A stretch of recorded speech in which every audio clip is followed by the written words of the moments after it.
você fala...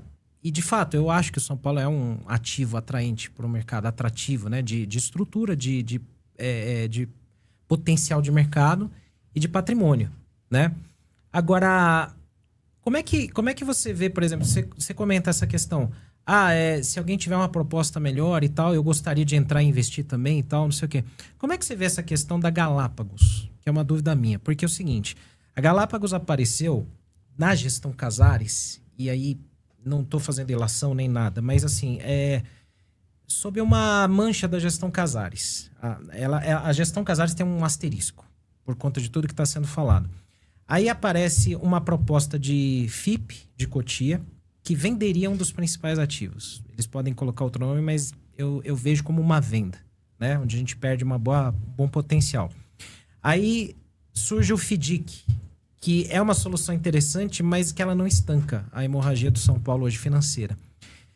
Diante de todos esses compromissos já existentes também, como é que fica, né? Como é que fica o São Paulo perante a ser atrativo para o mercado, para alguém querer investir, sendo que você tem esses compromissos? Como é que você enxerga esse contexto? Bom, em relação a Galápagos, eu não achei interessante o modelo de negócio que foi... Pelo menos, eu não fui tão a fundo, mas foi o que eu li na mídia, foi o que eu vi inclusive do FIDIC que eu vejo no balanço, quando eu pego o balanço de São Paulo. Primeiro que, assim, a precificação ali, pelo que falavam, né? Então, de, acho que 250 milhões por 30% da base de São Paulo. Eu acho isso um péssimo negócio. Um jogador do São Paulo tem potencial para valer, enfim, citar um exemplo de um rival nosso, que um jogador que ele vendeu praticamente era o valor disso. Você pega o balanço dele, o quanto ele gerou de resultado sobre a venda da base. Então, além de não achar os valores interessantes, achar ruim esse negócio para o São Paulo, entendo que você vende a base, que é um dos maiores ativos junto com a torcida, você está perdendo uma grande moeda de troca numa negociação como investidor. Então, eu quero que as pessoas entendam também uma coisa. Eu não estou aqui para defender só o lado do investidor. Eu estou aqui para defender o São Paulo também, como interesse do que é o melhor para o São Paulo. E o investidor sério, ele vai olhar essa questão. Ele vai entender que você ter o pacote por completo, ele consegue fazer uma gestão é de interesse de qualquer grande investidor sério que o São Paulo se torne um grande clube rentável aqui e que ele possa ter um intercâmbio de jogadores com ele fora do Brasil.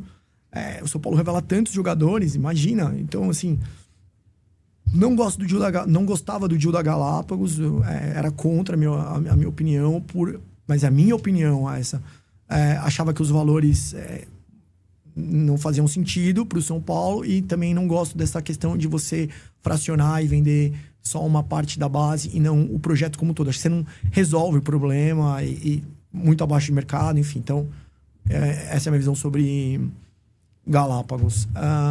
Qual é a outra? E sobre o FIDIC, né? Ele perguntou também. Sobre o FIDIC, assim, pelo que eu pude ver no balanço também, assim, o problema do São Paulo, de novo, é importante as pessoas entenderem isso.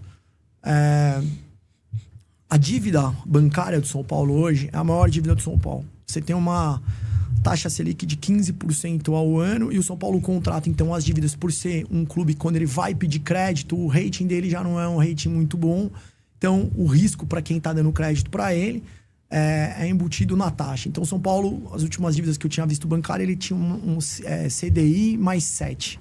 Então, você está falando que CDI tem 15% mais 7. Então, assim, é muito difícil o São Paulo conseguir pagar a dívida bancária dele. E a maior parte da dívida do São Paulo, se vocês me permitirem, depois eu posso ver no meu telefone, eu tenho aqui números do balanço, se eu não me engano, se eu não estiver falando besteira, é 400 milhões. Então, o São Paulo, ele tem uma dívida que corrói ele de dentro para fora. Ele não consegue produzir o suficiente para pagar essa dívida. Então, ele gerou, ano passado, o recorde de receita dele, e que isso para o investidor, que olha, é maravilhoso. A gente gerou 723 milhões, 731 de receita, mas a despesa dele é alta, é super alta as despesas que ele tem, e essa dívida bancária, atrelado às dívidas tributárias, atrelado aos passivos trabalhistas, se não me engano, também tem questão de comissões que estão de outros clubes, de transição de jogadores.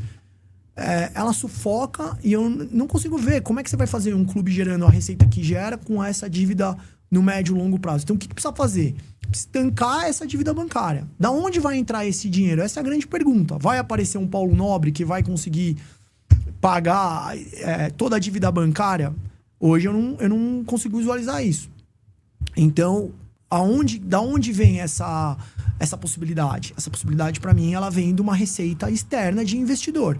Existe alguma possibilidade, hoje, dos meus relacionamentos, dessas famílias de São Paulinos, desses investidores que eu conversei, de fazer um investimento no São Paulo com o atual formato associativo, sem compliance, sem gestão? Não existe. Por quê? Eu entendo que quando você tem investidores, a primeira coisa que vai fazer o investidor é falar quem é o melhor CEO de mercado hoje aí pra gente fazer aporte financeiro, e ele vai estruturar, ele vai chamar o pessoal para negociar as dívidas trabalhistas, ele vai chamar os bancos. A gente vai ter que ir atrás de uma pessoa desse mercado. Quem que é o melhor diretor de futebol do Brasil? Tal, vamos atrás dele. Quem são os jogadores que a gente tem que fazer um elenco forte para competir, para ter título? Então, eu olho por eu enxergo essa visão. E acho que, assim, o São Paulo precisa debater, e o torcedor tem um papel muito importante nisso. O torcedor teve um papel muito importante nessa transformação. Porque a pressão, e eu ouvi isso de conselheiros, a pressão ela vem de fora para dentro. Então, e eu entendo que muitos associados que já me procuraram também do clube social também têm essa visão. Então, eu acho que é um momento de conversar, agradecer o que os cardeais fizeram pelo São Paulo. Obrigado por vocês sempre terão a gratidão de todo mundo, que naquela época, aquele modelo deles era o melhor modelo. Hoje, estou batendo, desculpa. Hoje, o modelo atual, ele não fica de pé.